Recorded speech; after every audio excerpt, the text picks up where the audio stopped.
Hello everyone, जैसा कि आपको पता है कि ये एक सीरीज है जो कि एक डे बाय डे आपको स्टेप बाय स्टेप्स आपको एक सही इंसान बनने में आपको मदद करेगी। एंड आज उसका है डे 1 और जिसका टाइटल है हमारा important things to keep in mind for ITI school and college. तो इसके जरिए हम पता करेंगे कि कैसे हम, मान लीजिए आप कोई स्कूल कॉलेज में है या अभी आप उसको, जैसे आप पास आउट होते हैं तो आप कोई चेंज करते हैं, कोई डिप्लोमा करते हैं, कोई कॉलेज करते हैं, ग्रेजुएशन के लिए जाते हैं, तो उसमें आपको क्या क्या चीज आपको, मतलब हर कोई चाहता है कि हमारा एक अलग ही पैशन है ना। तो उसके लिए आपको किन किन चीजों की जरूरत पड़ेगी वो आज हम डिस्कस करेंगे। और आपको मतलब बाकी लोगों से तो आपको अलग ही परफॉर्मेंस देखने के लिए मिलेगी अपने अंदर, अगर आप इस वीडियो को पूरा एंड तक देखते हैं तो। और अब हम बात करने वाले हैं, और इससे वीडियो में आगे बढ़ने से पहले मैं आपको बता देना चाहता हूँ, जो इससे पहले मैंने 2 पार्ट्स बनाए हैं वो एक ही वीडियो के हैं, बट उसका टाइम ड्यूरेशन ज्यादा होने की वजह से इसको मैंने 2 पार्टों में बना दिया। फर्स्ट पार्ट में मैंने आपको बताया है कि कुछ कॉन्सेप्ट के जरिए मैंने आपको बताया है कि कैसे आप पढ़ाई के साथ साथ अपनी स्किल्स को भी इम्प्रूव कर सकते हैं। एंड आपके पास 2 डायरेक्शन रह जाती हैं, स्टडी एंड स्किल्स। अगर आपकी स्टडीज काम नहीं आएंगी तो आपकी स्किल्स काम आ जाएंगी, आपकी स्किल्स ज्यादा काम नहीं आएंगी तो आपकी स्टडी आपको काम देगी। तो उसके बारे में हम इस पूरी सीरीज में बात करने वाले हैं। आपको किन किन चीजों का ध्यान रखना है उसके बारे में हम बात करेंगे। और अब हम बात करने वाले हैं कि मैं आपको बता रहा था कि मैंने फर्स्ट पार्ट में कॉन्सेप्ट के जरिए ये बताया, और सेकंड पार्ट में मैंने बताया है कि जैसे आप कोई बुक पढ़ते हैं, उसमें बुक में 2-4 पेज के आगे करने के बाद आपको लेसन्स दिखते हैं, उसके इधर आपको उनके नंबर दिखते हैं और इधर पेज नंबर दिखते हैं। कुछ इस तरह से मैंने उसमें सेकंड वाले पार्ट में आपको बताया कि ये 12 जो डेज रहने वाले हैं उसमें हम किन किन टाइटल्स को कवर करेंगे, किन किन टॉपिक्स को समझेंगे। ठीक है, तो आप वहां से जाकर उसे देख सकते हैं, डिस्क्रिप्शन में उसका लिंक है, आप वहां से भी देख सकते हैं। तो अब हम वीडियो में आगे बढ़ते हैं। देखिए, सबसे पहले आपको इनके नोट्स बनाते हुए चलना है। फर्स्ट पार्ट को जरूर देखना और पूरा देखना। उसमें एक क्लिप है जिसके जरिए आपको पता चलेगा कि लोगों के अंदर स्किल्स कम है और डिग्रीज ज्यादा है। तो उसको समझने के बाद आपको जो सेकंड पार्ट मिलेगा, how to become a good person, second part, उसमें आपको वो सब टाइटल्स मिल जाएंगे। तो उनको पहले करना क्या है, आपको एक कोई भी कॉपी या रजिस्टर, कोई भी छोटा मोटा आप बना सकते हैं। ठीक है, उसमें करना क्या है कि इस तरह से हमारा पेज होता है कॉपी का। ठीक है, पूरा ये बनाकर लेके चलना है और बाकी टाइटल आपको यहां लिख लेने हैं, पूरा इंडेक्स आपका कवर हो जाएगा। दूसरी चीज, अब हम बात करते हैं कि अब हमें समझना क्या है। ठीक है, वीडियो में कि हमें इम्पोर्टेंट क्या पता होना चाहिए। उसके लिए 10th में होंगे तो 11th में जाएंगे, 11th में होंगे तो 12th में जाएंगे। एंड 12th के बाद जब आप पास आउट हो जाते हैं तो या तो आप डिप्लोमा करते हैं, या फिर आप कोई कॉलेज ग्रेजुएशन के लिए ज्वाइन करते हैं, या फिर आप किसी इंस्टीट्यूट में जाते हैं। ठीक है, तो आपको वहां पर कोई भी इस टाइप का देखने के लिए नहीं मिलेगा कि ये मेरे टीचर्स हैं तो मैं इन्हें पहले से जानता हूँ, या ऐसा मतलब हमारे पहले से ही जानते हुए बहुत कम होते हैं, या हो सकता है जानते हुए होंगे, या लेकिन ज्यादातर सिटीज में देखने को मिलता है कि नहीं होते। ठीक है, तो हमारा एक अलग ही वहां पर पैशन होना चाहिए। बाकी स्टूडेंट से हम अलग कैसे दिख सकते हैं उस पर हम बात करेंगे। ठीक है, तो जो आपको बहुत अलग दिखाएगा उनमें, ठीक है, हम उसकी बात कर रहे हैं। करना क्या होगा, जैसे आप मान लीजिए 12th पास आउट होते हैं, आप किसी कॉलेज में जा रहे हैं। जैसे मैं एग्जांपल ITI का लेकर चलूंगा क्योंकि मैं एक ITI ट्रेनी हूँ और ITI का लूंगा, बट उसकी जगह पर आप अपना कॉलेज और स्कूल या फिर जो भी आप जाना चाहते हैं या कोई भी डिप्लोमा करना चाहते हैं आप वो लगा सकते हैं। सबसे पहली चीज मुझे क्या पता होना चाहिए, सबसे फर्स्ट में ITI की फुल फॉर्म मुझे पता होनी चाहिए। ठीक है, मुझे ITI की फुल फॉर्म पता होनी चाहिए, ITI दो होती हैं, आपकी जानकारी के लिए मैं बता देता हूँ ऐसे ही। एक तो एक होती है गवर्नमेंट ITI और एक होती है प्राइवेट ITI, ठीक है। तो जो गवर्नमेंट ITI होती है उसकी मान्यता ज्यादा होती है, इसलिए लोग उसे ज्यादा प्रेफर करते हैं। और ये हो गई फुल फॉर्म। काफी लोग, अगर आप ITI ट्रेनी हैं या आप कॉलेज स्टूडेंट हैं, तो बहुत लोगों को क्या होता है कि अपने कॉलेज का जो फुल नेम होता है, ज्यादातर आज कॉलेज वगैरह देखेंगे, इंस्टीट्यूट देखेंगे तो ज्यादातर फुल फॉर्म्स में लिखा रहता है, ये करके ये इंस्टीट्यूट, ये और ये ऐसे करके। तो उसमें आपको पता होना चाहिए, जैसे मेरा GITI है तो मेरे को पता होना चाहिए कि GITI की फुल फॉर्म क्या होती है, गवर्नमेंट इंडस्ट्रियल ट्रेनिंग इंस्टीट्यूट, है ना। तो उसकी जो स्पेलिंग है वो बहुत लोग मिस्टेक करते हैं। ये चीज मैं बिल्कुल बेसिक से लेकर चल रहा हूँ। आप सोच रहे हो कि यार ये भी कोई बताने की चीज है, फुल फॉर्म तो किसको नहीं पता होगी, लेकिन जब आप लिखते हो ना, जब आप किसी ऐसी जगह पर लिखते हो जहां पर आपको बड़े उसमें देनी होती है, एप्लीकेशन वगैरह में लिखते हो, या फिर आपको कहीं किसी को बताना होता है, तो इस स्पेलिंग भी आपको पता होनी चाहिए। फिर उसका आ जाता है कि हिंदी में भी आपको पता होना चाहिए। जैसे कुछ लोग क्या करते हैं ना, जैसे इसकी स्पेलिंग में इंडस्ट्रियल में स्पेलिंग गलत करते हैं, ऐसी औद्योगिक में स्पेलिंग गलत करते हैं। जो इसकी हिंदी में जो इसे लिखते हैं वो लिखते हैं राजकीय औद्योगिक प्रशिक्षण संस्थान, ठीक है। तो लेकिन लोग क्या कर देते हैं, काफी जो स्टूडेंट है वो करते हैं राष्ट्रीय औद्योगिक प्रशिक्षण संस्थान, जिसमें राष्ट्रीय कर देते हैं, तभी वो राजकीय है, ठीक है। और औद्योगिक में औ की और ओ की मात्रा में गलती करते हैं। तो यार ये चीज ना समझनी जरूरी है। मैं सिर्फ ये बता रहा हूँ, मैं लिखकर भी आपको बता सकता हूँ, बट ये चीज आप जब खुद सर्च करोगे और खुद अपने आप पर काम करना स्टार्ट करोगे ना, तो आपको दो चीजें फालतू समझ में आएंगी, तो आप मेरे बताए हुए से भी ज्यादा सीखोगे। बट जो मैं ये बता रहा हूँ ना, ये आप ITI की जगह अपना कॉलेज का नेम लगाना, अपना स्कूल का नेम लगाना, उसे फुल लिखना, उसका फिर हिंदी मीनिंग निकालना। मैंने पिछली वीडियो में बताया कि हर चीज का व्हाट और व्हाई आपको पता होना चाहिए। और इसके बाद आपको क्या पता होना चाहिए कि वहां पे आपको कोई जानता तो है नहीं, तो जानता नहीं है तो आपका सबसे पहले क्या सही कह रहे हो, इंट्रोडक्शन। दूसरा INP,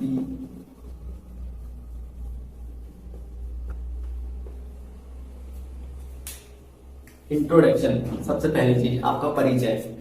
आपका परिचय ऐसा होना चाहिए जो एक सिंपल आदमी को, जो एक साधारण इंसान है ना, रोड पे चलता है इंसान, उसको भी समझ में आना चाहिए। क्योंकि जब आप कहीं ऐसे जाते हैं, जैसे कॉलेज में, किसी नए स्कूल में, किसी इंस्टीट्यूट में, तो आपको वहां पर अपना जो इंट्रोडक्शन है वो कुछ इस तरह से देना होता है कि जैसे मैं ITI में हूँ, तो ITI में विजिटर्स आते रहते हैं और कुछ ऐसे लोग आते हैं जो कि बाहर से कंपनीज आती हैं, कि जो अच्छे छात्र हैं या जो भी ऐसे हैं, तो उनको मतलब उनके कुछ इंटरव्यूज वगैरह लेंगे। तो ज्यादातर लड़कों का सिलेक्शन नहीं होता, वो इसीलिए नहीं होता क्योंकि ना तो उन्हें अपना इंट्रोडक्शन सही से आता है, लोग हिंदी में नहीं बता पाते, इंग्लिश तो बहुत दूर की बात है। तो आपको एक सिंपल सा अपना एक इंट्रोडक्शन भी लिखना है और उसकी तैयारी करनी है। वो इस तरह से लिखना कि यार बहुत ही आसान होना चाहिए। सबसे पहले क्या आता है, नाम आता है, और लिविंग करके आप अपना शहर में कुछ भी लिख सकते हैं। उसके बाद क्या आता है, if I talk about my qualifications, उसमें आप अपनी क्वालिफिकेशन बता सकते हैं, I have done my 10th and I am studying now, ये है। फिर उसके बाद आ जाता है आपका इंटरेस्टेड एरिया, जिसमें आप अपना लाइक टू कुछ भी करके ऐसे लिख सकते हो। फिर आता है आपका फैमिली बैकग्राउंड, कितने मेंबर्स हैं फैमिली में उस हिसाब से, और आपके जैसे फादर है, टॉकिंग अबाउट माई फादर, और क्या करते हैं वो आप लिख सकते हैं। जैसे माई मदर, तो my mother is a home house wife, और नीचे लास्ट में जो आता है and that's about my self, ऐसे करके आपको एक सिंपल सा, बिल्कुल सिंपल सा, ताकि आप किसी को बताओ और वो कंफ्यूज ना हो, ठीक है। मैं हिंट दे रहा हूं, मैं नहीं बताऊंगा आपको, क्योंकि आपको खुद ढूंढना है।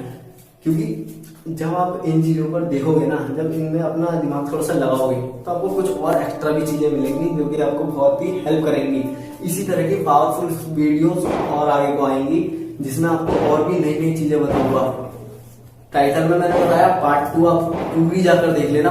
पार्ट 2 में मैंने बता रखा है छोटा छोटा, मतलब जितने भी मैंने पार्ट 2 में वो बताया ना टाइटल, उनके थोड़े थोड़े हिंट मैंने दे दिए कि मैं ये बात करने वाला हूँ। तो वो बहुत ही पावरफुल है भाई। और लास्ट डे में मैं आपको बताऊंगा आपको अभी क्या करना है, अभी सिर्फ नोट्स बनाने हैं। नोट्स बनाने के साथ साथ आपको ढूंढ ढूंढ के वो सब लिखना है जो जो मैं बताऊंगा। उसके बाद आपको जो लास्ट डे आएगा उसमें मैं आपको वो बताऊंगा कि अब इसे यूज कैसे करना है। ठीक है, सब कुछ एक सिस्टम से चलेगा ना, तो आपको भी सही से समझ में आएगा और आपको एक मजा भी आएगा यार। ठीक है, अब तीसरी चीज क्या आती है,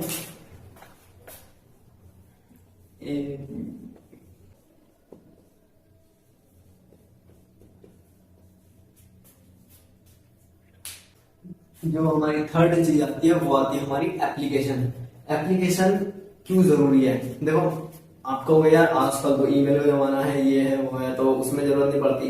बट जब आप किसी सरकारी संस्थान में जाते हो जैसे मैं हूँ, ठीक है, तो वहां पर आपका एक एप्लीकेशन फॉर्मेट देखा जाता है। एप्लीकेशन आपकी जब तक सही तरीके से नहीं लिखोगी, वो आपको जो वहाँ के टीचर होते हैं, हम उन्हें टीचर नहीं कहेंगे, वो इंस्ट्रक्टर होते हैं, क्योंकि वो हमें गाइडलाइंस प्रोवाइड करते हैं। ठीक है, तो जो वहां के इंस्ट्रक्टर होते हैं वो एप्लीकेशन तभी क्या कहते हैं उसको, क्या बोलते हैं यार, एक्सेप्ट, वो तभी एक्सेप्ट करेंगे। इंग्लिश यार थोड़ी सी वीक है तो थोड़ा सा यार एडजस्ट करो। ठीक है, तो ये भी नहीं पता कि मेरे को एप्लीकेशन की स्पेलिंग भी ठीक लिखी है, APPLICATION, कमेंट में बताना। ठीक है, तो आपको एप्लीकेशन का फॉर्मेट आना चाहिए कैसे। मैं तो हिंदी मीडियम वाला हूँ तो मेरा तो सही है, लेकिन आप इंग्लिश मीडियम वाले हो तो आप और अच्छे से बनाना। हिंदी मीडियम वाले हो तो भी आप एक अच्छा सा फॉर्मेट बनाना। देखिए एप्लीकेशन लिखने को नहीं कह रहा हूँ, पेज में फॉर्मेट बनाने के लिए कह रहा हूँ कि कोई भी अगर टॉपिक दे दिया जाए तो फॉर्मेट के साथ बना लो यार, उस हिसाब से। ठीक है, एप्लीकेशन होगी। अब आपको तीन चीजों पे काम करना है। ये तो हो गई लिखने के लिए, और आपको अब पता क्या क्या करना है, अब मैं उस पर बताता हूँ। ठीक है, पता ये करना है कि जिस भी फील्ड में आप जा रहे हो, 12th के बाद डिप्लोमा कर रहे हो, कौन सी ब्रांच से कर रहे हो। मैं क्या करता था, जब मैं ITI में जाने से, देखिए एग्जाम्पल के जरिए बताऊंगा तो आपको ज्यादा अच्छे से समझ में आएगा। जब मैं ITI में गया, ठीक है, एडमिशन कराने के तुरंत बाद ही, एडमिशन जब मेरा कंप्लीट हो गया था, जैसे 2-4 दिन लगे थे, भागना तो पड़ता ही। 2-4 दिन लगने के बाद जब मुझे पता, मैंने जैसे फिटर व्यवसाय लिया था, उसमें मैंने हिंदी मीडियम से भरा है, तो जब मैंने व्यवसाय फिटर लिया था, ट्रेड मेरी फिटर थी, तो मैंने सोचा यार अभी मैं स्कूल के साथ साथ एक काम करता हूँ, थोड़ा बहुत ना इसके बारे में पता करता हूँ। असल में यार फिटर होता क्या है, इसमें किन किन तरह के फिटर होते हैं, और फर्स्ट लेसन सेकंड लेसन थोड़ा बहुत मैंने पढ़ लिया था। और मतलब थोड़ा थोड़ा मैं मतलब इधर उधर खुरापाती में करने लगा था, जिसमें ये थोड़ा सा शब्द मैंने ऐसे ही बोल दिया तो आप समझ जाना कि मतलब थोड़ी सी मेरे अंदर आदत थी कि यार इधर उधर चीजों को ढूंढना ढांढने करता था। तो वो चीजें आपको करनी है जब आप किसी फील्ड से जाओगे। जैसे मान लीजिए कोई आप क्लास में जाते हो कि नई क्लास ली, तो उस क्लास से रिलेटेड जो पहले चैप्टर्स हैं सारे सब्जेक्ट के, ठीक है, उन सब्जेक्ट को थोड़ा थोड़ा सा पढ़ लो, ताकि आपको जब टीचर वहां पर पढ़ा रहा हो ना, तो आप, क्योंकि टीचर्स का काम क्या होता है कि थोड़ा सा लिखा और पीछे से भूल दिया। बच्चों आपको इसका मतलब पता है? सबसे पहले आप खड़े हो जाओगे, कहोगे सर ये ऐसे होता है। हुआ क्या था कि जब मैंने फर्स्ट का सेकंड किया, लगभग सेकंड का भी आधा चैप्टर मैंने पढ़ रहा था। ठीक है, तो हमारे इंस्ट्रक्टर थे, वो हमें पढ़ा रहे थे, लगभग 1.5-2 महीने हो गए थे। तो वो सेकंड चैप्टर में पहुंचे थे, तो उन्होंने पता नहीं फर्स्ट है या सेकंड है या थर्ड है, तो उसमें एक वो आया था, मुझे अभी ध्यान नहीं आ रहा है तो मैं बताऊंगा अभी। तो उसमें एक ऐसा आया था कि जैसे हमारा फिटर का वो है, तो हमें मोल्डिंग शॉप में, क्या नाम है, उसमें ऐसा था कि मोल्डिंग शॉप में जाने के बाद उसमें हमें कुछ सांचे में कुछ डालना होता है, और उसको फिर ऐसे करके बंद करके हम उसमें से कुछ मशीनिंग क्रियाओं के तहत हम उसको इस तरह से, हम आपने देखा होगा वो जैसे पाइप आते हैं आयरन के या स्टील के, तो उन पाइप के ऊपर एक ब्रांडिंग होती है। किस चीज की होती है? एक IS ऐसे करके, ऐसे, और एक ऐसे होता है, ISI करके होता है, आपने देखा होगा। और उसमें इलेक्ट्रिशियन की जैसे सामान आता है, इलेक्ट्रिशियन का सामान आता है, तो उसमें जो पहले चीनी मिट्टी की वो चलती थी MCBs, ठीक है, तो उसके ऊपर भी ISI लिखा होता था। तो उसका मतलब क्या होता है, इंडियन स्टैंडर्ड इंस्टीट्यूशन। ये एक भारतीय मतलब एक वो है कि फिक्स कि ये इंडियन एक भारतीय सामान है, या ये भारत में ही बना हुआ एक प्रोडक्ट है, ठीक है, ISI। तो इसके बारे में भी ऐसे करके तो मैंने ये सब ढूंढना स्टार्ट किया था। तो उसमें क्या होता है कि उसमें एक वर्ड आया था, वो मैंने पढ़ लगा था, सर ने पढ़ाया बट सर ने वो नहीं पढ़ाया, सर ने एक अलग ही एग्जाम्पल ले लिया था। वो पीछे से सबसे पीछे बैठा था मैंने बोला, तो उन्होंने पढ़ाते जैसे ही वो आगे बढ़े तो मैंने कहा सर हम इसे कोप और ड्रैग भी बोल सकते हैं। अब वो थोड़ी देर के लिए ऐसे करके हो गए। सर ने जैसे ही बोला कि किसने बताया, तो मैं मुंह नीचे करके हो गया, नीचे मुंह कर लिया मैंने। तो सर ने मुझे खड़ा किया, कह रहे खड़े हो जाओ, जिसने भी ये बताया। मैं खड़ा हो गया। सर ने मुझसे पूछा कहीं पॉलिटेक्निक करी थी क्या इससे पहले पॉलिटेक्निक करके आए हो? मैंने कहा सर मैं तो 10th करके सीधे यहीं आया हूँ। तो कह रहे अच्छा, कह रहे तुम्हें कैसे पता? मैंने तो एग्जाम्पल नहीं लिया ताकि बच्चों की समझ में नहीं आएगा, तुम्हें कैसे पता चला? मैंने कहा सर मुझे पता ऐसे चला क्योंकि मैं थोड़ा बहुत ना घर पे भी इन चीज़ों के बारे में जानते रहता हूँ और समझते रहता हूँ। कह रहे अच्छा, बहुत अच्छी बात है। तो आप सोच रहे हो, और बाकी सब लोग मेरी तरफ देख रहे हैं, आगे से देख के पीछे को ऐसे करके घुमाते हुए देखा है मुंह को ऐसे करके सब लोग मेरे को देख रहे हैं। तो एक चीज़ समझो, अब वहाँ से एक पैशन क्रिएट होता है। उस दिन के बाद से बाकी सारे लोगों में मेरे प्रति काफ़ी बदलाव देखने के लिए मिला। मतलब एक तो मैं सबसे छोटा वहाँ पर, ठीक है, 10th करके जाने वाला मैं ही बंदा था, बाकी मेरे अलावा एक और था इलेक्ट्रिशियन का, बट वो मेरे से एज में बड़ा है, ठीक है। तो सबसे छोटा और सबसे कम वहाँ पर पढ़ा हुआ, और बट फिर भी क्या नाम है, थोड़ा सा अलग कैसे बनाया मैंने अपने आप को, थोड़ा बहुत जान के। केवल इंस्टाग्राम नहीं चलाता था मैं, व्हाट्सअप भी नहीं चलाता था, फेसबुक भी नहीं चलाता था, और क्योंकि मेरे पास फ़ोन ही नहीं था यार, सीधी सी बात ये है। तो अपना आपके पास तो फ़ोन है, आप तो बहुत आपके लिए तो बहुत अच्छा है, उसका सही इस्तेमाल करना सीखो। वो मैं आगे आपको बता दूंगा उसमें ही, ठीक है। वैल्यू बहुत है फ़ोन की, इंटरनेट की, यूट्यूब की बहुत वैल्यू है, बट आपको उसको यूज़ करना आना चाहिए, ठीक है। आज वीडियो में सिर्फ इतना ही, मिलते हैं नेक्स्ट वीडियो में। ऐसी ही पावरफुल वीडियोज़ मैं आपके लिए लाऊंगा जिसमें आपको काफ़ी कुछ सीखने के लिए मिलेगा। तो चैनल को सब्सक्राइब कर लीजिए, बेल आइकन को प्रेस कर लीजिए, और अगर वीडियो अच्छी लगी तो यार वीडियो को लाइक कीजिए, कमेंट करके बताइए कि कैसी लगी वीडियो। एंड मिलते हैं नेक्स्ट वीडियो में। Thank you so much.